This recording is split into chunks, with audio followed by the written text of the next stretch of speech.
Hey guys, welcome to another Jamaican Tales video, a Jamaican living in Germany. Since I officially became a German citizen this year and I got my German passport, a lot of things have changed in regards to my life in Germany and of course traveling the world. In this video, I want to dive into the topic of passport power. What does it mean when we say a passport is powerful, and the most powerful passports and the least powerful passports in the world?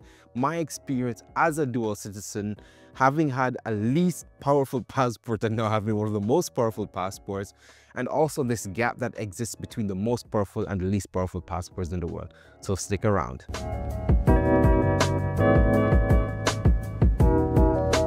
When you put this passport next to the German passport, then you instantly recognize there are many differences in terms of where both of these passports can take me, how easy it is to get to these places, how expensive it is to get to these places, and of course the emotional damage that comes along with it. When we say passport power, most times it's reduced to just one thing. How many countries in the world can you visit without a visa? There are various indexes that rank passports based on this criteria. We'll first take a look at the Henley Passport Index. Then there's also the Global Passport Index. Finally, we will take a look at the list from the Nomad Capital List. In a previous video, I talked about the power of the Caribbean passports, and there I mainly made reference to the Henley Passport Index. The information in the Henley Passport Index is from the International Air Transport Association, IATA. This database is considered to be one of the largest and one of the most accurate ones. When you go to the airport and you're checking into a flight, the check-in agents are checking this database to see, okay, what requirements are needed for you to go to the destination. Now, the simple measure that they use for the Henley Passport Index is how many countries can you visit without a visa, and for each of these countries 1 point is given. And it's not just countries, they're also territories. They also assign a point, for example, if you get a visa on arrival, if you can also apply for electronic travel authorization. When you go to the Henley Passport Index website, they have a map that shows you the countries, and you can click on it to see the information related to the different countries. And they also have a listing of the passports and the ranks. Singapore is ranked as number 1 with access to 192 destinations, followed by South Korea and Japan. And if you scroll through, for example, the top 20 on this list, you'll see that most of these countries are from Asia, Europe, and you also have, for example, New Zealand and Australia showing up on this list as well. If you scroll all the way down to the bottom of this list, then you see the countries that have the least powerful passports. We see here that the nationals of these countries are just only able to visit from 24 to 32 destinations. And that's already a big gap. When you look at, for example, Afghanistan, they're able to visit 25 countries without a visa, in comparison to the country that's ranked number 1, which is 193. There's also another index which is called the Global Passport Index. Before, I was really just paying attention to the Henley Passport Index, but I actually do find the Global Passport Index to be a little bit better in terms of how it represents the information. Now, the Passport Index also has similar conditions for how we count the countries. So visa-free, countries where you can get a visa on arrival, countries where you can get an electronic travel authorization, and they also include e-visas that you can get within 3 days. So it's not looking at all the territories, but it's actually looking at mainly those countries that are recognized by the UN. I really like their website and how they show this information, the graphics, and I love passports. If you haven't recognized, UAE is number 1 on this list with a score of 179.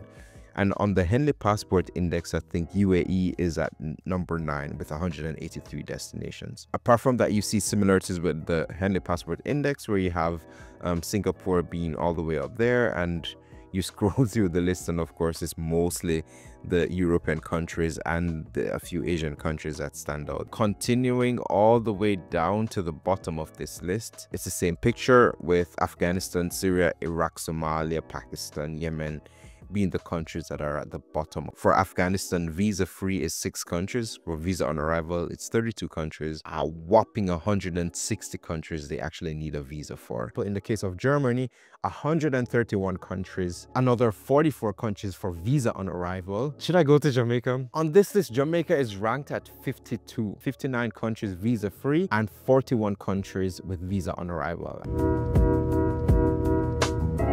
There's also another popular ranks, which is called the Nomad capitalist. In addition to the visa-free travel, they also include taxation, global perception, dual citizenship, and they assign different weights to these different categories. No surprise here that the countries that you see at the top, Ireland, Switzerland, Malta, Luxembourg, typical tax havens. Scrolling through, you also see most of them actually are from Europe. If we go all the way to the bottom of this list, we also have a similar story with the countries that are at the bottom of the list, because when you consider the different criteria that they use, then also these countries would actually have a very low score. One thing that we see for sure is that irrespective of which lists that you look on, mostly European countries are at the top. It makes sense that these countries are at the top of these lists because they're then recognized and considered even by other countries to then be good countries. That comes down to, for example, what's the state of the economy in these different countries, or even the diplomatic relations that these countries have with other countries. When I look at, for example, the German passports or even other passports, EU passports, it's powerful because of course you can travel to all these other countries. The additional benefit of the EU is that with an EU passport, it's easy for you, hey, I want to live or I want to work in another country within EU. It's easy for you to do that. In comparison to other countries, I would say that definitely gives you an edge right there. People that have this luxury of having a passport that's powerful, of living in countries that, you know, are considered to be safe, you know, good economies and things that actually function, sometimes they're unaware of the blessings that they have and the luxury that they're actually enjoying. We're able to go to other countries, you know, with, you know, these passports and just flash it and just walk through the border. And the people that are living in these countries, they can, for them, it's frustrating.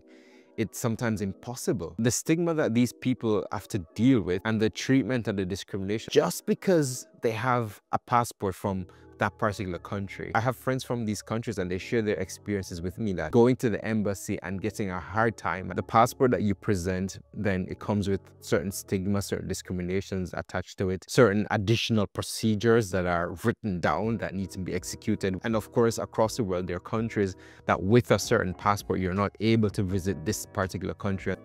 I don't want to, you know, push it in the direction of racism and stuff, but it's kind of sad that sometimes the identity that we have, the document that we have, it's really a very, very good way of actually following through with certain things in terms of whether it's based on, you know, discrimination or sometimes outright racism. Depending on the country that you're born in, depending on the passport that you have, it has already given you certain advantages in life. It has already painted a path for you that can be either a very good one or one that's challenging. So many people across this world, they would want to have the opportunity to say, I want to go on vacation there and there. I just want to visit my family members or my friends that are living in this particular country. And sometimes it's next to impossible for them. As a German citizen, you're going to more than 150 different countries and you're like, yeah, I'm just walking in. The least we can do sometimes is actually just be grateful and to be even thankful and to be respectful. Coming from a poor country like Jamaica, I also know what it's like on the other side, where you have people that do